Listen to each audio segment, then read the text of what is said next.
7. The element of purpose. Critical thinking is thinking about your thinking to make it better and adopting traits that make it possible. All thinking consists of 8 fundamental elements. Mind your P's and Q's to avoid the CIA. This first element is purpose. The first element we're going to explore is the element of purpose. Whenever we think, whenever we try and reason, we have a purpose, an aim, or a goal to reason in the first place. Remember how I asked you to simply assume that reasoning consists of these elements? Now I'm going to challenge this claim. How do we know for certain that this is true? Does all thinking have these basic fundamental elements? How do we know they are present whenever we try and reason something out?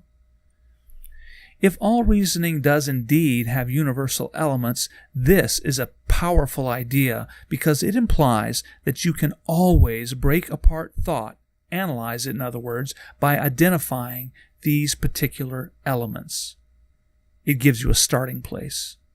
You can always ask, what is my purpose? If you are reasoning, and reasoning consists of these universal elements, one of which is purpose. Your purpose must be there to be able to reason in the first place. Now you can see why adding criteria or standards to the elements will naturally make your thinking better, but let's not get ahead of ourselves. Let's challenge this idea of universality. We know what purpose is. It is an aim, a goal, or an agenda, something we want to accomplish. Imagine you are working on a problem. You're trying to reason, trying to figure something out. It could be anything. How do I get that girl to go out with me on a date? Where do I go for vacation? What is my next move in this chess game? In all of these scenarios, can you reason without purpose?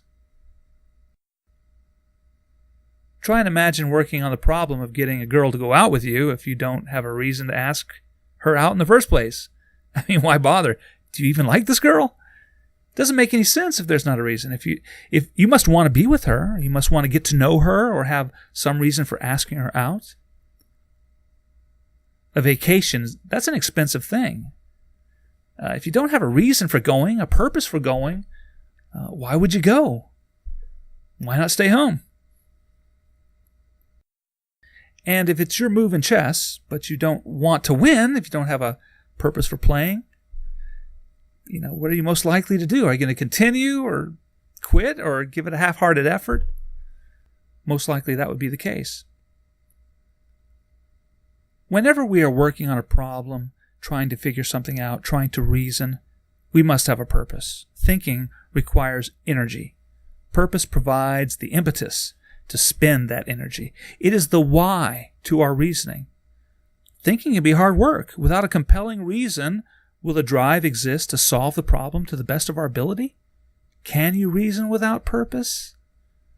Reasoning without a purpose sounds like daydreaming to me, not reasoning. Purpose, therefore, is a fundamental and universal element of reasoning itself. Without it, our thoughts are aimless and unfocused. Ultimately, our minds are what we use to solve the problem of survival. The problem of survival is a compelling reason, compelling question, one that demands our full attention and intellectual faculties.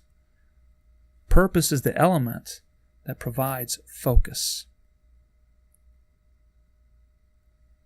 In the next presentation, the 8th out of 34, I'll expound on point of view and challenge its necessity.